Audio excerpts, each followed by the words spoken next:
everyone in podcast listening land. I'm Karen Devaney. And I'm Ann Barner. And we're sisters.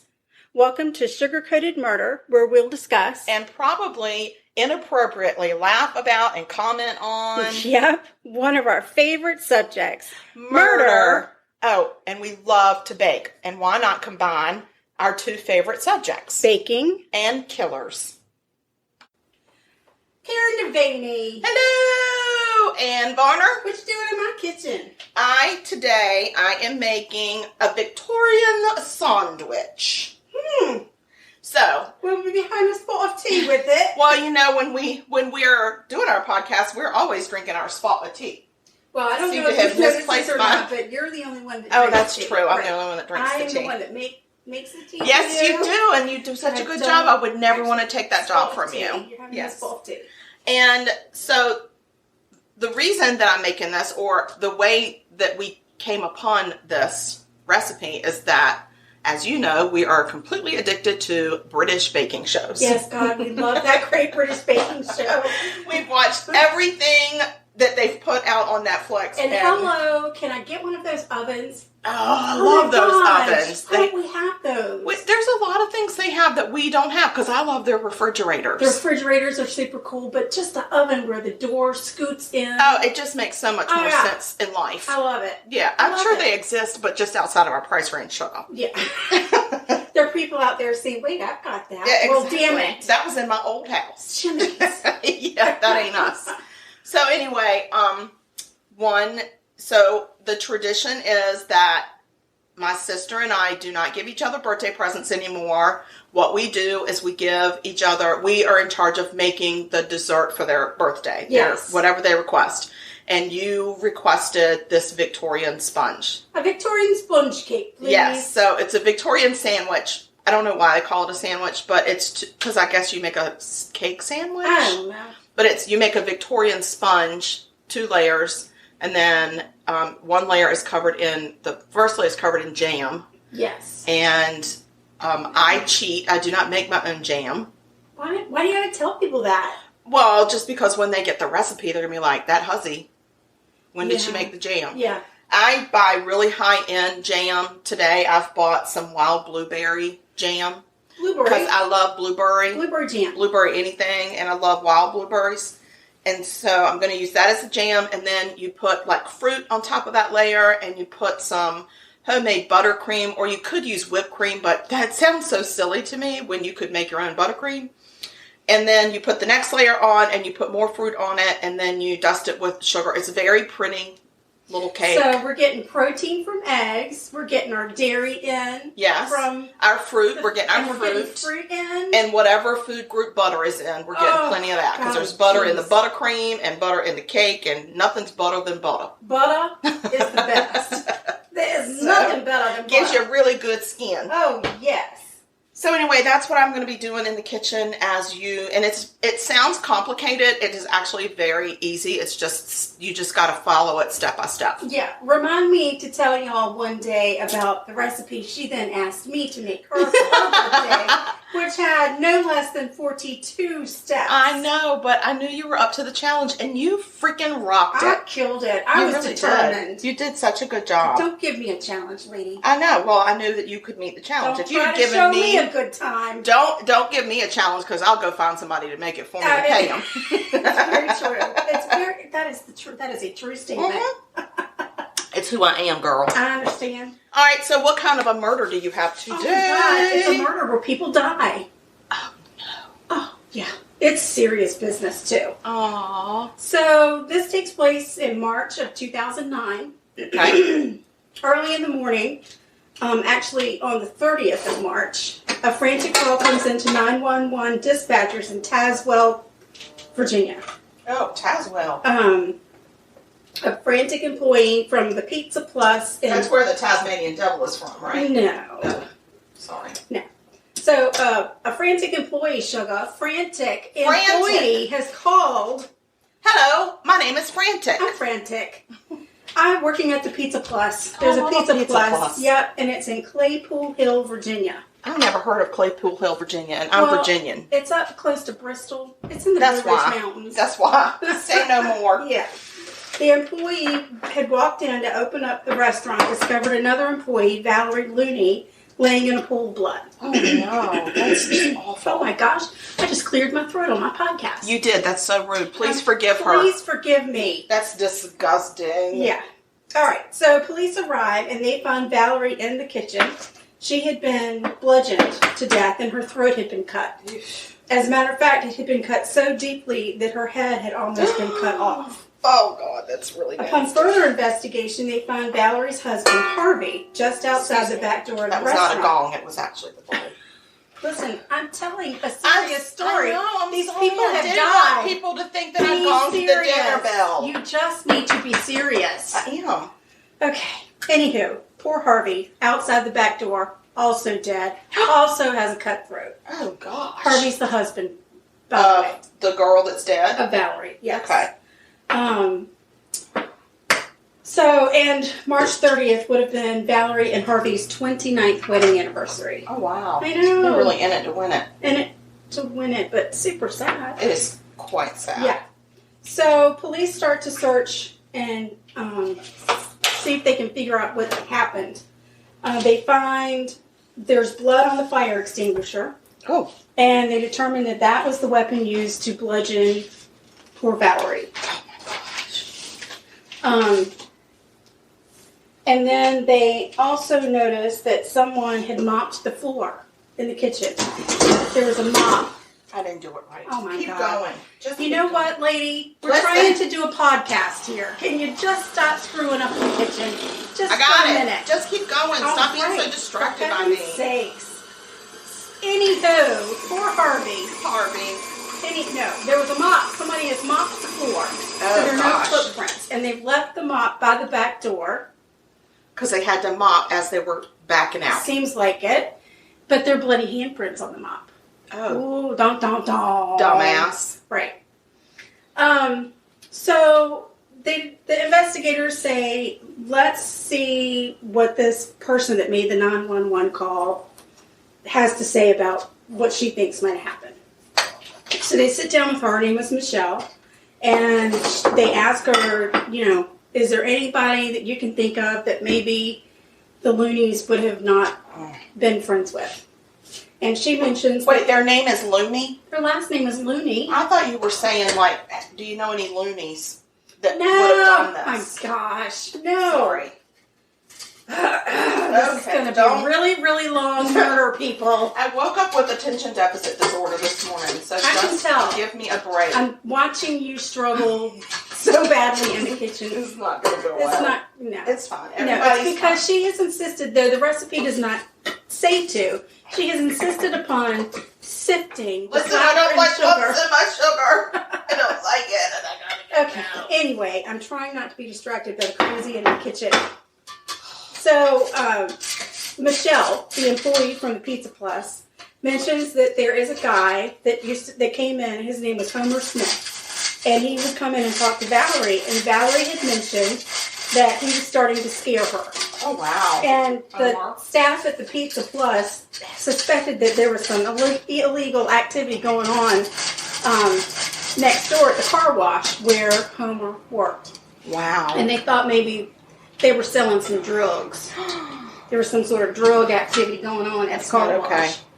At the car wash. So, can we just sing that song for a minute? I'm trying to tell the tragic story of somebody It is tragic, but it's so depressing. I feel like I need to lighten the mood. At the car wash. God. I don't know the rest of the words. At the car wash, Yo, that's the words? That's my words. I'd rather listen to the murder. The next thing the detectives do is they go and talk to Chris Looney. He's the only child of Harvey and Valerie. Chris was in his late 20s and lived at home with his parents. He and his wife had recently split up, and he was trying to get back on his feet. Chris told them that the night of the murder, he was at home watching TV, and detectives asked if he was concerned when his parents didn't come home that night, and he told them that they had planned to go out of town to Gatlinburg. Oh, yes, I have not yet been, but I wish to. To celebrate their anniversary. So he hadn't expected to see them. Oh. When they asked him if he could think of anybody that would want to cause harm to his parents, he told them that there was someone that worked at the Pizza Plus named Brian Lee. And he knew for sure that Brian Lee is the one that did it. How did he know? He just did. Brian Lee delivered pizzas for the Pizza Plus. Okay. Chris said he didn't get along with Valerie. And several employees had mentioned that Valerie was strict, followed the rules. Yeah, because she's the boss and she owns the joint. Well, she doesn't own it. They don't own it. Okay, fine. They just work there. I never once in my story said that they were the owners of the Pizza Plus. I was trying to give them props. No, she just ruled with an iron fist. It's not good for her. So, detectives bring in old Brian for questioning, and Brian says, yeah, I didn't really get along with Valerie. She was, kind of strict or whatever. He had been there the night before, and he had been closer. So he cleaned the kitchen, mopped the floor, left the floor out, the mop out back where he normally does, left, went to hang out with friends. So they're like, okay. They get the name of the friends that he hung out with and move him on his way. So they move on next to question Homer Smith. Homer is the one that works at the car wash. At the car wash? At the car wash. Yes, Homer Smith at the car wash. At the car wash doing the drugs. Yes, illegal activities. Right. He told police that he had washed his car the night before and then he parked it at the Pizza Plus, but he never got out of the car. Oh. He just sat there and then left. Okay. Surveillance video confirms that Homer did in fact go through the car wash and sit in the parking lot of the Pizza Plus but never get out. Hundreds of tips came in about the murders. Brian Lee, I'm sorry, the pizza delivery driver was cleared. Homer Smith was cleared. They had dead end after dead end. They had more dead ends than my sister at 6 weeks before she gets a haircut. Oh gosh, I got a lot of dead ends right now. Detectives go back. They go back over the crime scene and they look over the autopsy report. They find out that Valerie had defensive wounds on her body. She'd fought back with whoever it was that murdered her.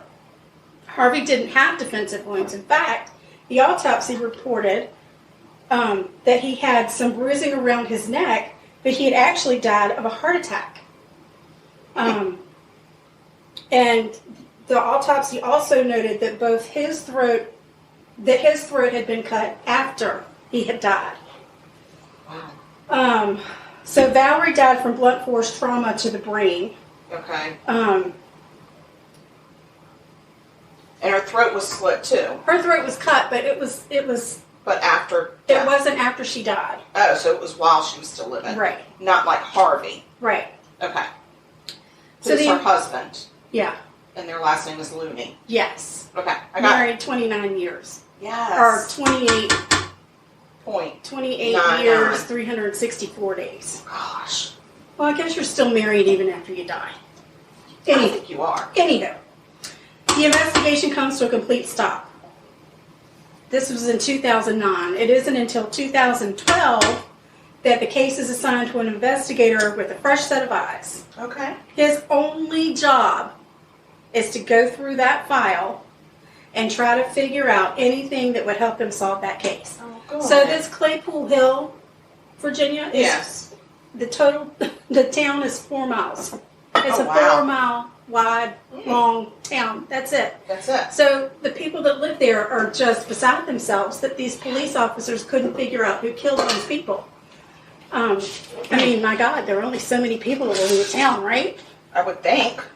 But So- it could have been out-of-towners. Could have been somebody moving through.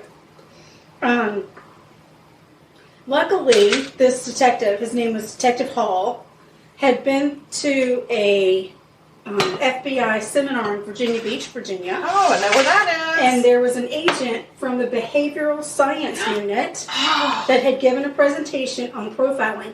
And that's what really interested me because Mindhunter! we've been watching Mindhunter, and that's what they do. That was like the beginning of the Behavioral Science Unit. Let me correct you. We've watched all the Mindhunters. We've watched them all.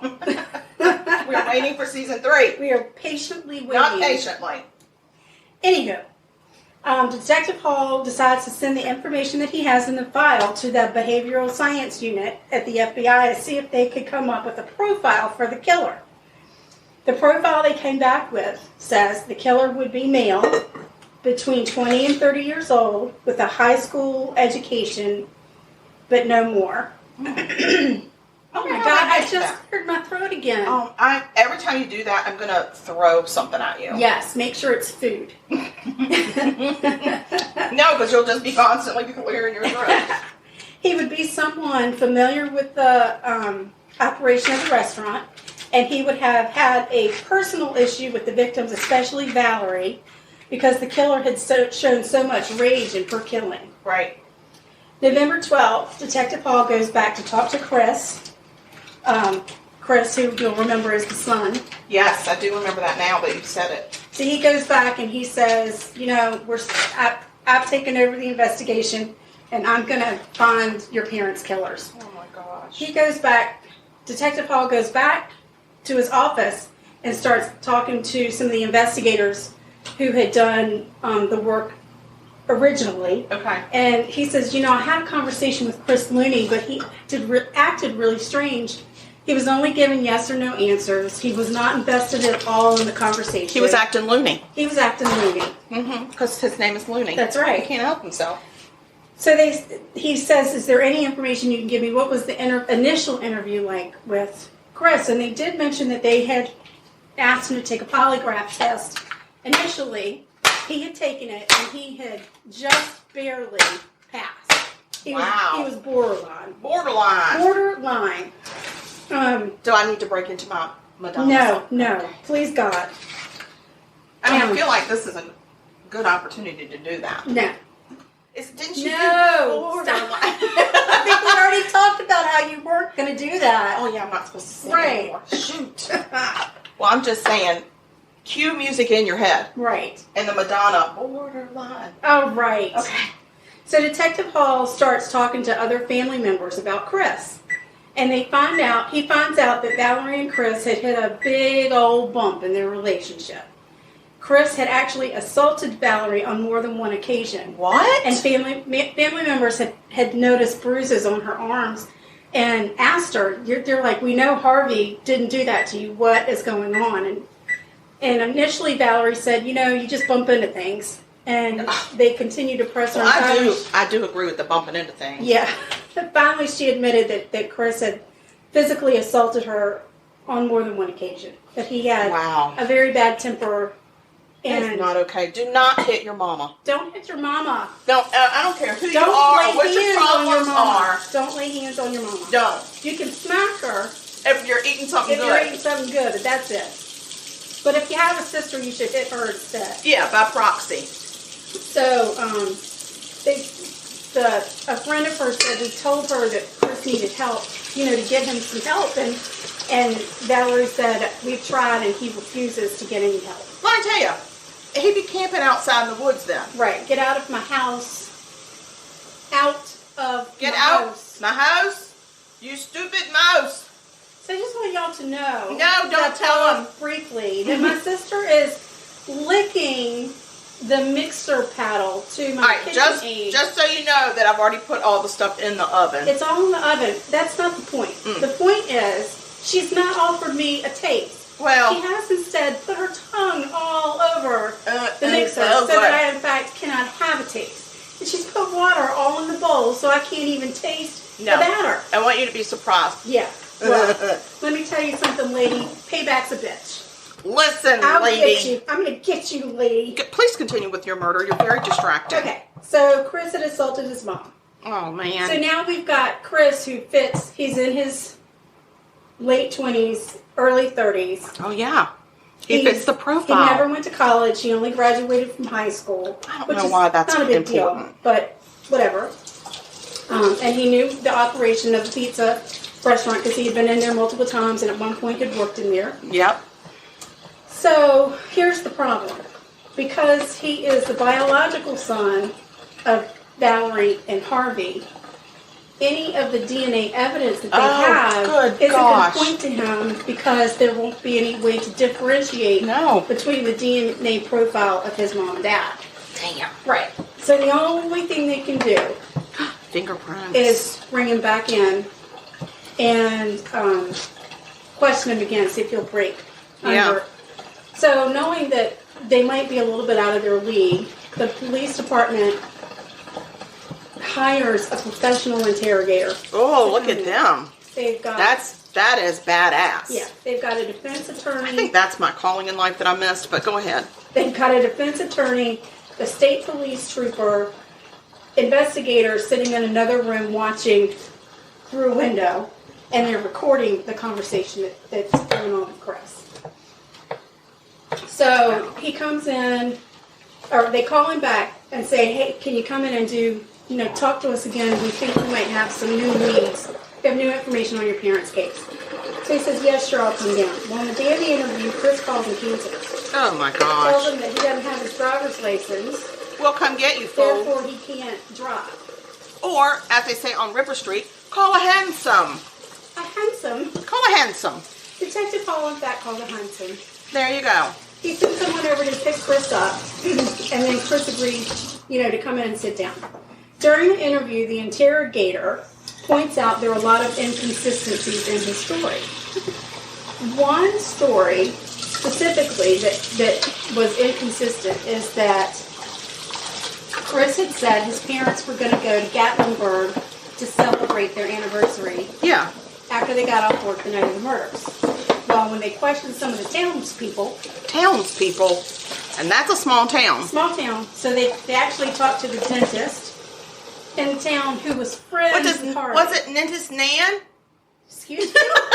Don't you remember that Shel Silverstein poem called Dentist Nan? No. It's Dentist Dan, but the guy doesn't have any teeth, so he calls him Dentist Nan. Okay.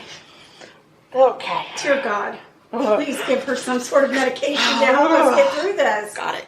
So, anywho, the dentist had said that he and Harvey had planned to go fishing the following day. So they say, hey, Chris, did you know your dad was supposed to go fishing with the dentist? But now they should have been And Chris saying, was like, oh, no, I didn't realize. I thought they were going to Gatlinburg. Hey, dumbass. Right. I didn't know. I didn't realize. Right.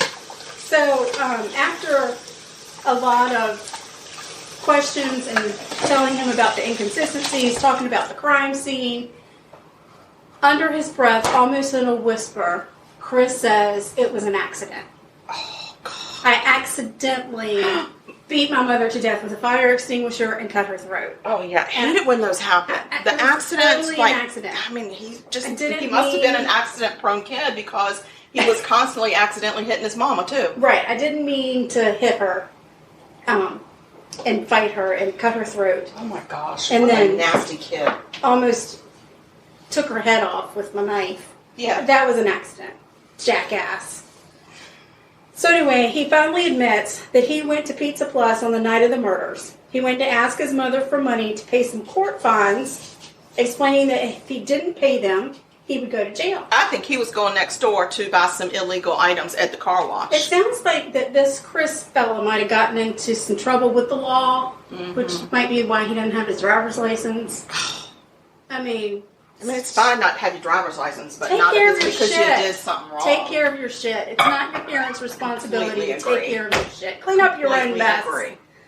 So his mom refused to give him money and they got into an argument. He pulled his knife out and cut her throat. Oh, whoa. Yeah. Like you go from arguing to slitting somebody's throat? There's nothing in between? No. They're fighting. I guess he goes to hit her. She's defending herself. He grabs her, cuts her throat. She falls to the ground. Just about that time, Harvey walks in because he had been getting rid of some ice or something out back. He walks in the back door, sees what's going on, and Chris grabs him and starts to choke him, and Harvey has a heart attack. Oh my gosh. And falls out the back door. Yeah. That's so awful. Yes. Yeah. Oh my God, I really hate this kid. I know. I mean, I'm not supposed to hate, but sorry, Lord. So, at that point, he leaves his dad. He goes back inside, grabs the fire extinguisher, and begins to beat her over the head to make sure she didn't get up, he said. Then he put the fire extinguisher back. I mean, how nice that he put it back on the wall. He didn't wipe it off. He didn't clean it. He just put it back on the wall. At what point did he bludgeon his mother with that? So he cut her throat. She falls to the ground. The dad comes in. He chokes and the dad has a heart attack. And then he goes... Then he comes back to the mother, grabs the fire extinguisher, and beats her because she's not dead from the cutting of the throat. She died from blunt force trauma. And then he went over to the dad and cut his throat. Then he goes and must have washed off his knife because there was some blood, a little bit of blood in the sink. Okay. Then he takes the mop from outside, mops the floor, and backs out the door. Okay. Cuts his dad's throat, hops in his truck, and drives away. Done. Oh, my God. He's intolerable. So Chris stood to inherit $240,000 in life insurance. Wait a minute. What did you do? I didn't put any milk in. Is there milk in it? I don't know. Oh, my God. Hold on. Everybody just wait. So now we don't know what's happening. No, that's for the buttercream. I'm good. Oh, for heaven's sake. Lord have mercy, sugar. You're just so distracting today. So this is my fault. Yep. Okay. Anyway, he stood to inherit $240,000 in life insurance. Which, to a kid, is a lot of lifetime money. of money. In 2014, Chris Looney pled no contest to 2 counts of capital murder in exchange for 2 life sentences without the possibility of parole. The family of both Harvey and Valerie did not want the death penalty in the case, which is why it's their kin. Right. Well, no, they're still very angry and upset. They just didn't want to have the death penalty on their heads. That's a very tragic story. And that kid, I mean, that's just, you just can't. That's not okay. No.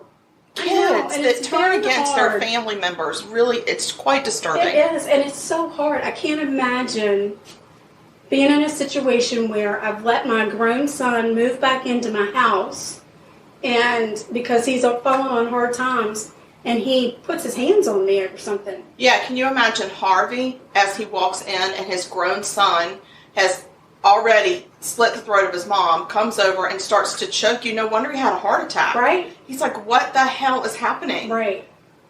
And that kid is so stupid because he thinks he's going to get away with it. Continues to live in their house, drives their car. Like he's so entitled. Right. Fuck.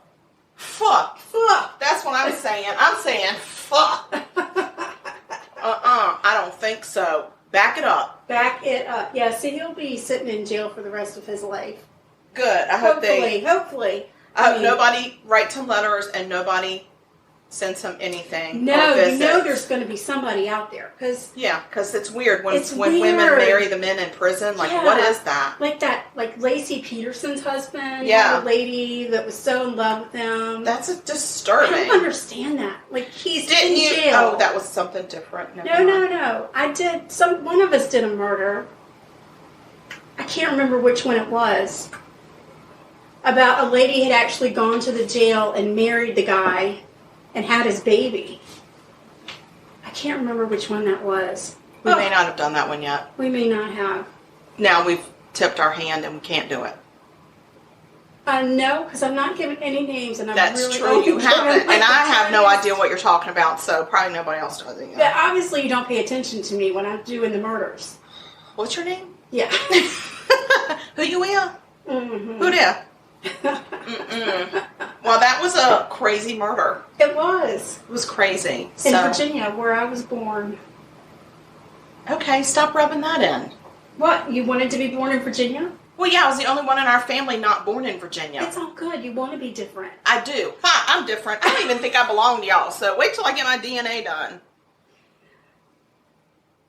No comment. Okay, maybe we're going to take a break real quick so that we can switch over and do my murder. All right, please hold. Get a spot of tea. A spot of tea. Grab a biscuit. Grab a biscuit and a spot of tea, Governor. We'll be right back. Okay, so I'm ready for my murder. Oh, excuse me. Yeah, excuse me. I am ready for my murder. Go do your murder. Okay, while you finish up the last little bit of the cake, she's going to dust some powdered sugar on the top of the cake, and then we're going to take a picture, and then we're going to eat that damn thing. Yeah. Okay, so this is a murder that happens in Anne Arundel County, Maryland. Mm. And it's with the Swartz family. Swartz. Yes. So, Robert and Catherine, also known as Bob and Kay Swartz, were upstanding citizens in their community. They were active in their local St. Mary's Catholic Church. Kay taught at a local high school. Bob was a computer technician, and he also was an anti-abortion activist, which he spent every Saturday morning picketing an abortion clinic. Wow. So they couldn't have children of their own, and they decided that they were going to adopt children so that they could bring help to kids with troubled backgrounds. That's very kind-hearted. I think so too. But So also a huge undertaking, I'm sure. huge. So the first child that they adopted, his name is Larry. Larry. Yep. They adopt him at the age of 6. And up until 6 years old, he had spent the majority of his life in several foster homes, but also on and off with his mom. So he had kind of a rough 6 years. Yeah. 2 years later, they adopted their second son, Michael. He was 8 years old when they adopted him, so the boys at that time were about 6 months apart. Okay. Michael was 6 months older than Larry. Michael had also been in and out of foster homes. He had been tagged as rebellious. Oh. And he actually came into their house on a 2-year probation period before the Swartzes were going to be able to officially adopt him. Okay. So he kind of came with some baggage, which I would imagine kids out of that lifestyle are going to come with. So Michael remains rebellious in their house, and but the brothers. It's because I'm thinking about butter. Butter, not butter, but the brothers were very bonded with each other, and Bob and Kay were big believers in academics and pushed their boys to excel. Michael was smart, he was a quick learner, and he became the favorite of the family. Really? Yes. Then his parents decided that he needed more of a challenge, so they had him jump from the 2nd grade to the 4th grade. Whoa, whoa, whoa. That's huge. What the hell? I don't know. I don't even know why there's a school out there that would allow that. That's crazy. Yeah. So because it's not just about school smarts. It's about where you are socially. I agree. In your development. Wow. Well, so that the is change crazy. was not good for Michael. I'm sure. He still had the maturity of a 2nd grader. Right. He didn't fit in. He became impulsive, disobedient, and angry. And his grades actually dropped. He didn't seem to know right from wrong. Wow. So that became a real bad situation. Right. So Larry was a poor student. He struggled with academics all of his life. They actually later on, well, I guess it took a couple years, but they had him tested and he was tested, and they confirmed that there was a learning disability there. So for a while, he was put into special ed classes where he performed above expectations. He was quiet, well-mannered, and because of his gentle nature, he soon became the favorite. Uh-oh. And Michael lost the status of favorite. Oh, man. So as the boys hit their teens, there was some turbulence in the home, and Bob and Kay seemed overwhelmed with raising 2 teenage boys the same age. I can't imagine. Oof. So punishments were severe, even for small infractions. During family fights, Larry tended to try to be the peacemaker to restore calm, and Michael was just he was the instigator. He kept up the fight. He backtalked. He really kind of verbally tussled with them. And eventually, in order to gain control, the punishments and the verbal abuse from Kay and Bob became physically violent. Oh, no. Yeah, they were struggling. So Michael took the brunt of the physical abuse, but Larry was served up plenty of psychological abuse. They were trying to hold Larry well away from going down the path of his brother. So Larry eventually became obsessed with trying to keep the peace in the family and how to placate his family, his parents, and keep them happy. So that's a really bad place to be when you're a teenage kid. Not only that, but did anybody ever stop to think, okay, we made a mistake, we need to hold him back a year? Michael, I agree. There's a problem, but I know as a parent, the crap out of them. But as a parent, you get wrapped around this academic axle. I think I've seen it happen, and it's all about you somehow. I think because, and I'm just going to surmise from my feelings. This is not written in fact anywhere, but her being a teacher at a high school, I think that there is some type of feather in your cap when you're a teacher and you've got this kid that's exceptional at grades, and that you can kind of brag a little bit about how he's skipped several grades because he's so smart. But it's really difficult then for that child to have to be held back, because then it looks like you don't know what you're doing. I understand that, but even to the detriment of your child, you still keep up. I've very seen sad. it happen that parents keep up these appearances, and they put a lot of pressure on, academic pressure on their children, sometimes above what level that they are able to perform. Sure. So, anyway, amongst, I'm having a hard time with my tongue. You are. You're tongue-tied. Amongst all of this turmoil, Bob and Kay do what just seems to be the most illogical thing in the world, and they decide it's time to adopt another child. Oh, no. Let's bring another one into the mix. Yes. So when the boys were about 13 years old, the Swartzes adopt Annie. Little Annie. Oh, no. They brought a girl in? Yeah, they did. She was a 4-year-old from South Korea whose parents had abandoned her. Aww. She was a cutie pie, and she was very sweet-natured and quiet. So now she's the favorite. Oh, no. Yeah, we've got a lot of problems with favoritism. Yeah, we shouldn't do that with kids. No. And by now, the boys are heading to Broadneck High School, where their mother teaches. Okay. One night, Michael sneaks out of the house against his parents' wishes to go hang out with some friends, and when he returned home at 10 o'clock, he had been locked out. 10 o'clock? I'm impressed. Yeah, 10 o'clock. Just saying, I look back at my childhood, I didn't ever sneak out, but I don't think I ever made a curfew, ever. Right. You would have been sleeping on the streets all the time. I would have. I would just set up a hammock in the backyard. Of course, back then we didn't lock our doors. So. That's true, we didn't. So anyway, he knocked and yelled and wanted to be let in. And eventually Kay raised the window and told Michael he was no longer welcome there and he was no longer their son. Oh my gosh. Yeah, that's extreme. I mean, that's extreme. How old is this kid now? Is he still in high school? He's in high school. Oh my gosh. Yeah, so the next day, Kay called Michael's social worker and reported that he had run away and that they no longer wanted him in their home. Oh. It's awful. So Michael was given the choice between going to juvenile court, which would probably land him in a detention center, or trying out a new foster family. So fearing being sent to the juvenile detention center, he decides to go to a new foster home and see if he can make it there. And now the Swartzes officially disown him. So Larry is very upset over losing his brother because they're very bonded.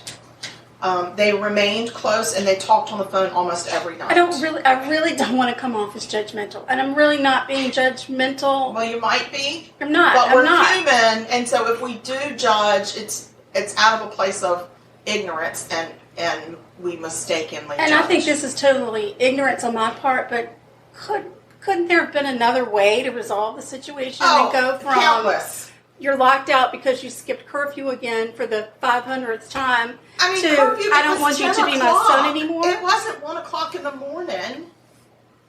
I mean, sugar, you realize I came in at 3 a.m. one time and told Daddy and Mama I lost my gas cap, and that's why I didn't make curfew. And Daddy said, I lived in the house with you, and I'm very aware of your shenanigans. And picked up your gas cap at 11 o'clock from the 7-Eleven gas station. What have you done for the last 4 hours? And I didn't have an answer. Right. But they never, ever put me on the street and never said that they were going to disown me. Or you're no longer my child. Yes, no. I mean, I know that they were like, you're embarrassing us, but they didn't disown me. Right. So, I'm just saying, There were countless other ways to get around this, but Larry was bitter at his parents' treatment and disowning of his brother, and he also started to feel very insecure about his status in the family. Because these people are showing him one false move and you're out of here. You're out. Yeah. My gosh. Yeah. So Larry continues to struggle with his grades, but he was a very popular kid at school. He was co-captain of the soccer team, very popular with teachers and with students. He's funny, he's mild-mannered, he's laid back at school, like he really is. They look at him as a good kid. Right. He's a good kid. He doesn't make the best grades, but somebody's got to make the grades that make everybody else look smart. I mean, I understand. So, but his parents became more and more critical of his socializing. Really? They felt like that it was a barrier to his academic success. So, let's go back to Michael. I've lost all faith in these people. Well, but we can't shame the victims. I'm not shaming them. I'm just saying I've currently You're lost just saying all hope. shame on you. No. I don't think there's any hope for these people to be parents. It does seem like it's a really bad situation all around. I mean, because I have to think that these parents were not malevolent. I think that they had good intentions. They just weren't handling things well. So, and they were feeling quite overwhelmed and then brought another child in. You know what? Let's just take one little tiny minute and God bless our mama. Just God bless you, Mama. Mama, God bless you. Thank you so much for not turning us out in the street. Don't turn me out. I'm so glad because I don't like to camp. I can never. We wouldn't make it, Mama. We I wouldn't make it on could the never street. make it if you didn't let me in the house because I don't like the outdoors too much. I can't do it. I just can't. So, thank you, Mama. So, anyway, back to Michael. He's still rebellious, and he's a troubled kid, and he makes some trouble at the foster home to the point that he became a ward of the state. And the state decided he needed to be under psychiatric monitoring. So, his resentment of the Swartzes does not waver. He is very upset with him. He is enraged. He is very angry all of the time. He acts out constantly, and it's a bad situation. Right, I can imagine. So January 16th, 1984 is a typical night in the home of Kay and Bob. Bob. Kay is disapproving of Larry's new girlfriend and criticizing his poor grades. Bob accuses Larry of playing with his computer and erasing valuable files. So typical night. Yep, typical night. Fight on top of fight on top of fight. Larry is 17 years old at this point. He retires to his bedroom and then enjoys some rum that he had hidden under his bed. All right. What? I mean, kindred spirit. Right. Kindred spirit. Under the bed in a shoebox in your closet. Oh, my shoebox. Whichever. My closet was full of beautiful shoeboxes, but our housekeeper couldn't just figure out why all my shoes were on the floor if I still had all the shoeboxes. And then she opened it up, and each one of them had 4 pony beers turned exactly the right way so they fit perfectly in every shoebox. She completely messed up my beer filing system because she told Mom, "Thank you, Mama, for not putting me out." Woo. And then the guy that was doing the yard found the 6-pack of beer I had put in the cement drainage pipe underneath the driveway, but that kept it nice and cool right there. And so that guy messed me up. But still, they didn't turn me out. So anyway, Larry goes up and has a little drinky poo in his room, and Annie goes to her room and just goes to bed early. So the next morning, around 7 a.m., there's a call to 911. And it comes from the Anne Arundel home of the Swartzes. It's Larry, and he tells dispatch he thinks his parents are dead. So when emergency workers arrive, they find Larry and Annie holding hands just inside the front door of the home, huddled together. They find Bob in the basement on the floor. He's covered in blood, and he has numerous slashings around his chest and arms. Oh, Bob. Then they find Kay's nude body in the snow out by the pool. Oh, no. She's been partially scalped. Oh. She has deep lacerations around her neck. Holy Moses. She's also posed in a very suggestive pose. Oh, no. Larry tells investigators that Annie had woken him up and when she couldn't find their parents. And so Larry goes down to the kitchen and sees Kay laying in the snow and called 911. So at the scene, there's a trail of blood outside in the snow where Kay had been dragged through the snow. They found a wooden maul. You know what a maul is? I know. I was like, what's a maul? So I got to look that up. It's a long-handled, small-headed axe used for splitting wood. Okay. Okay. That's terrible news. It was covered with wet blood. Oh, no. And Kay, like I said, was nude except she had on one sock. They found some footprints around the scene where she had obviously already lost her clothing and just had the one sock on because it was like a barefoot and a sock foot. Oh. Right. So there was a bloody palm print on the glass patio door. And there were signs, like I said, that Kay had been wounded and then chased through the neighborhood. Through the neighborhood? And then caught and murdered and dragged back to where they found her. Oh, my gosh. Larry told detectives around 11:30 Annie had a nightmare and he told her just to go back to sleep. Okay? Annie tells detectives that when she woke up around 11:30, she heard her father scream and saw a tall man with dark curly hair walking through the backyard carrying a bloody shovel. Oh. Yes. Detectives asked her if the man was as tall as Michael, and she said yes. Okay. Michael was over 6 feet tall and towered over Larry. Right. Okay? So now the focus becomes Michael. Right. Well, Michael has an alibi. Oh. He had been locked in his dorm room at Crownsville Hospital Center where he was being housed by the state under psychiatric monitoring at 11:15 that night. Records from the staff confirmed that he had in fact been locked in his dorm that evening. Okay? So now they're going to have to wait for the bloody palm print. So, it's Larry's palm print. Oh no, Blair. So he's arrested and charged with 2 counts of first-degree murder. And 3 days after the funeral of his parents, of Bob and Kay Swartz, he confesses to his attorney. He said he just snapped. That he had 2 tests that day.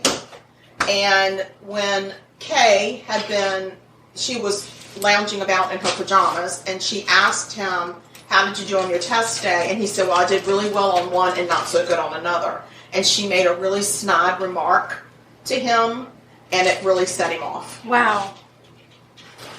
So he said he just snapped, and most of the night he watched the scene unfold from the ceiling, looking down on himself.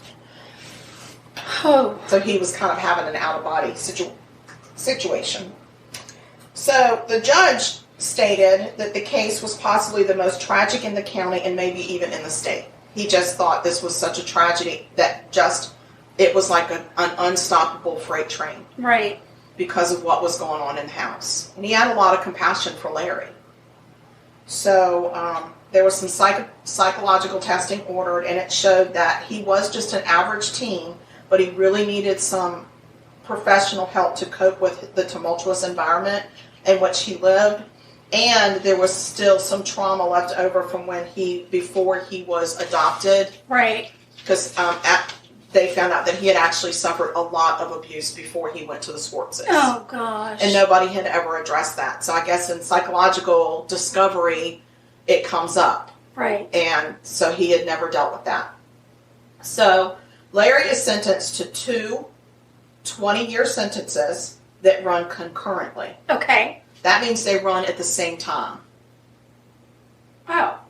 So he gets 20 years. He gets 20 years, but the judge suspends 12 from each of those sentences.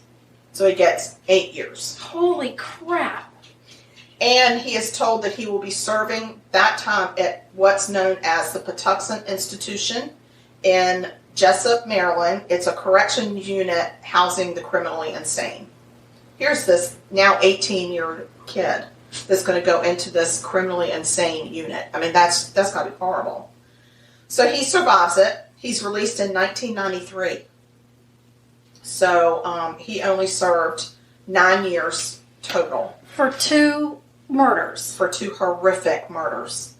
He moves to Florida. He gets married, has 2 kids. And then he dies of a heart attack at the age of 37 in 2004. Wow. Yeah. But Michael is the biggest loser.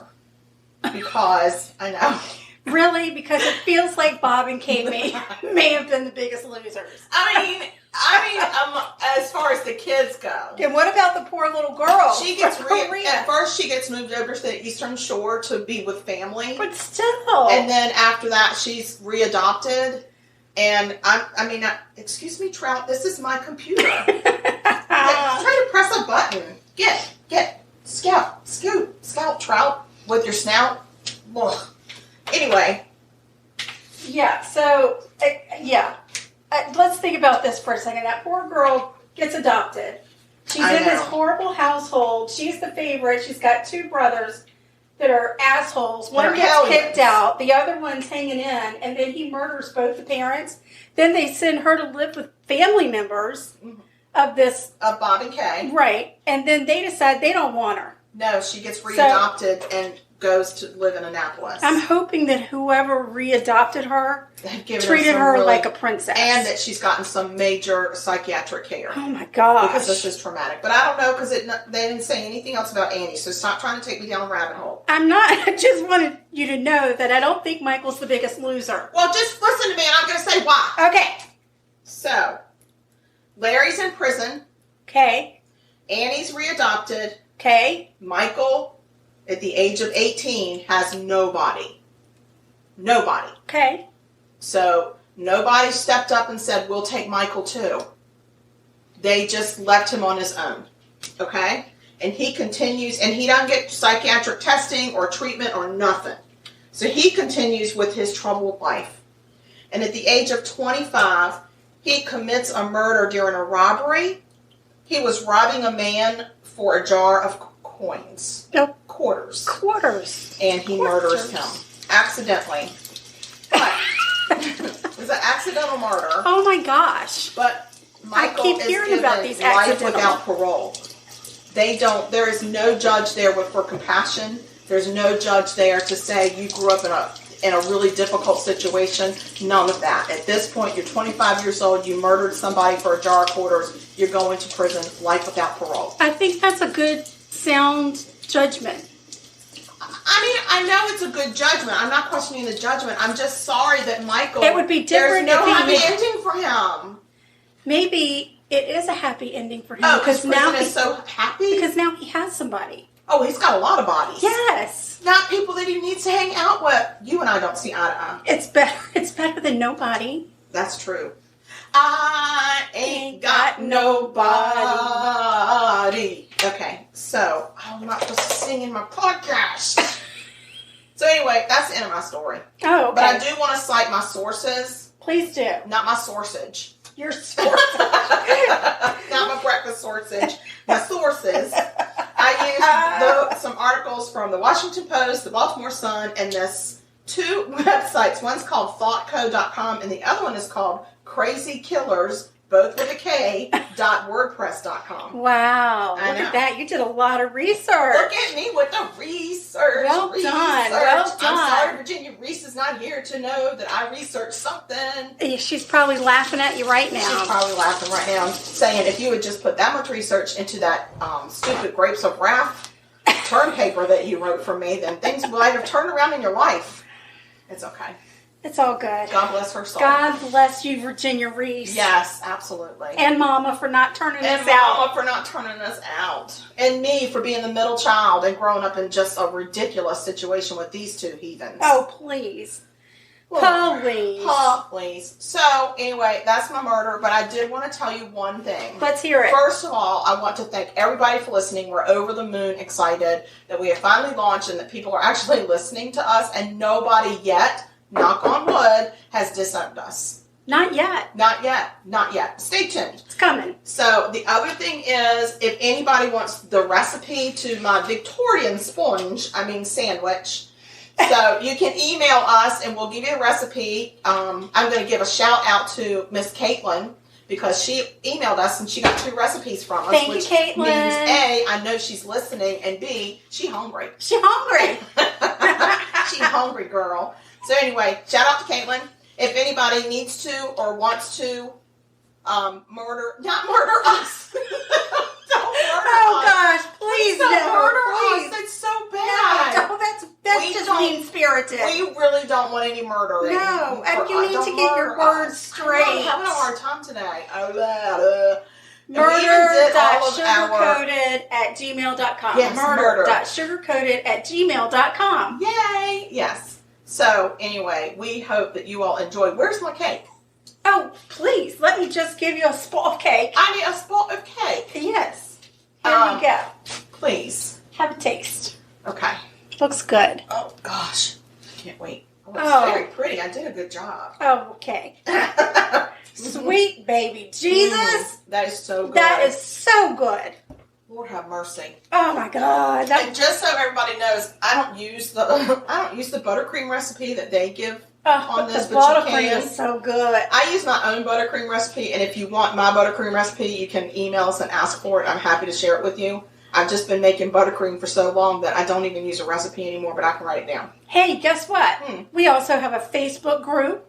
Oh my God, that's so true. You can join our Facebook group. Yes, and you can ask us for recipes on there. You can tell us what your favorite episodes are when you listen to them, what your favorite parts are, and you can let us know if you have a murder that's not a well-known murder that happened that you are not tied to, because I feel like that means you might be in jail. Please don't write us from prison. Please don't.